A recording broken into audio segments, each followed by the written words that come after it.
الساحل السوري.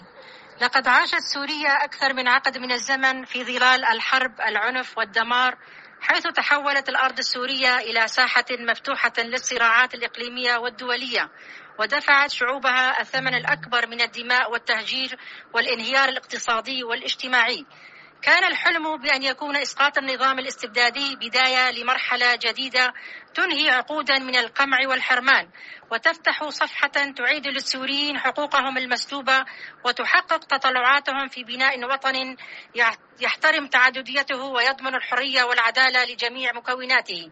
لكن على الرغم من التضحيات الجسامة التي قدمت في سبيل ذلك، نجد اليوم أن سوريا تعاد صياغتها وفق منطق الإقصاء والاستئثار، حيث تسعى القوى المهيمنة إلى فرض نفسها على المشهد السياسي عبر إعادة إنتاج هيمنة الأكثرية مع تجاهل وإقصاء المكونات الأخرى، وفي مقدمتها النساء.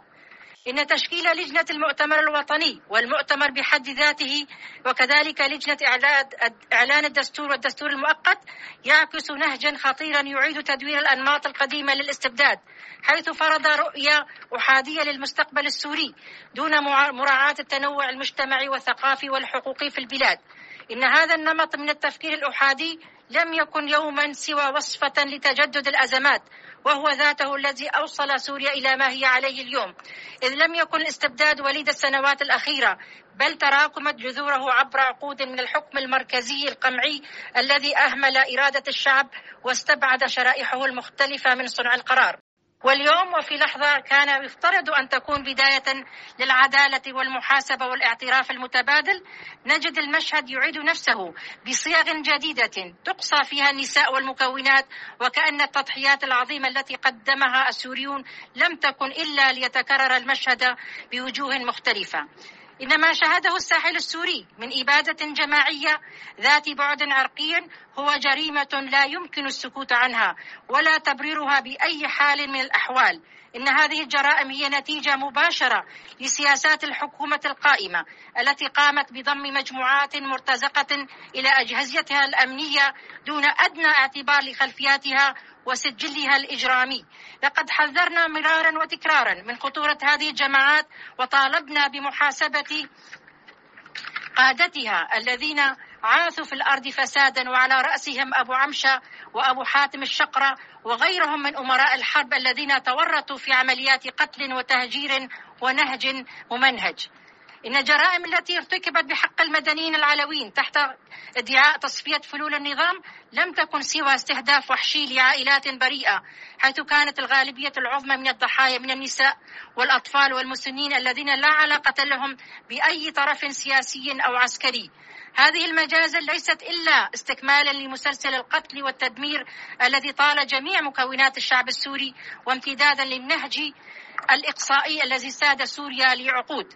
وبدلا من السعي لتحقيق العدالة، نجد أن مرتكبي هذه الجرائم لا يزالون يتمتعون بالحماية والإفلات من العقاب وسط صمت دولي مخزن وعجز عن اتخاذ أي خطوات فعلية لوقف مسلسل الانتهاكات بحق الأبرياء.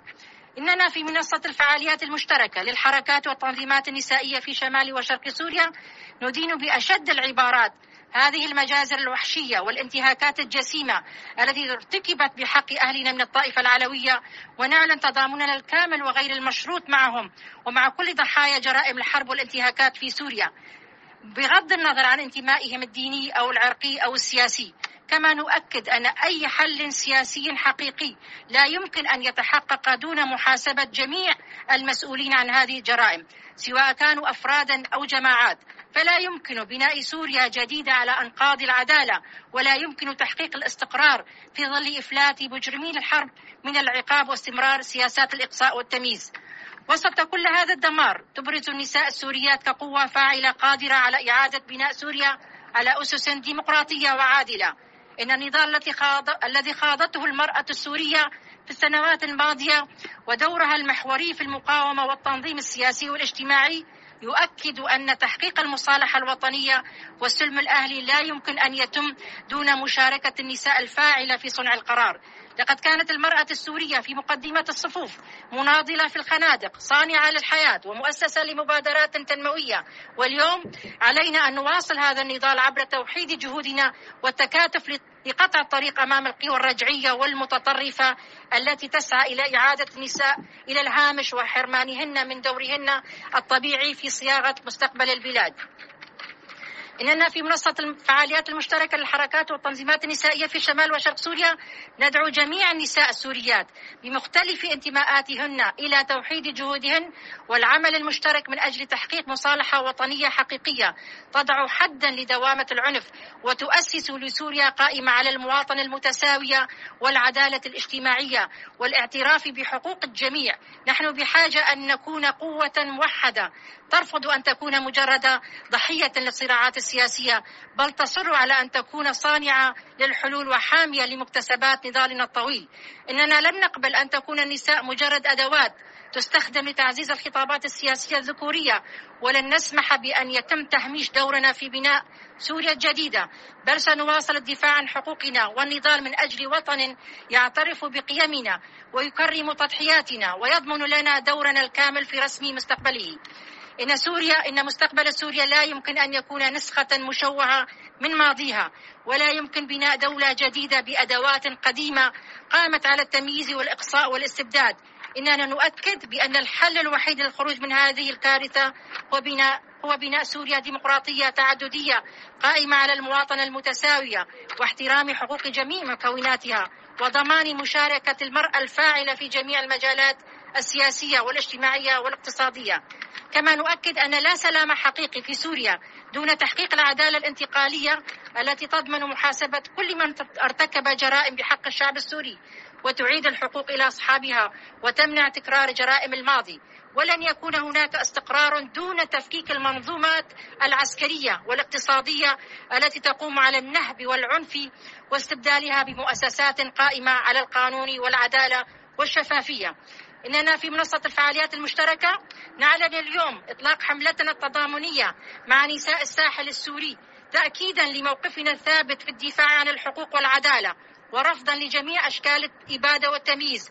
سنواصل نضالنا جنبا إلى جنب مع القوى الديمقراطية الحقيقية من أجل بناء وطن يحترم كرامة جميع أبنائه وبناته ويكرم تضحياتهم ويؤسس لسلام عادل وشامل. كما ندعو جميع النساء السوريات التضامن مع نساء الساحل السوري والانضمام إلى هذه الحملة.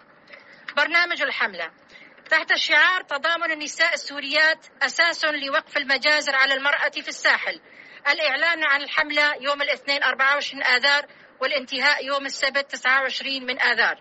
إطلاق حملة لجمع التبرعات، إطلاق حملة لجمع التواقيع، إرسال رسائل إلى الجهات المعنية من أجل وقف المجازر والانتهاكات بحق النساء في الساحل السوري، تنظيم وقفة احتجاج تنديدا بالمجازر التي ترتكب بحق النساء في الساحل، تنظيم مسيرات نسائية دعما للمرأة السورية في الساحل، تنظيم مسرحية حول المجازر في الساحل السوري، تنظيم أمسية شهرية حول هذه المجازر، عقد منتدى حواري للنساء في شمال وشرق سوريا لمناقشة موقف النساء من المجازر والانتهاكات التي ترتكب بحق المرأة السورية، كذلك موقف النساء من الإعلان الدستوري المؤقت.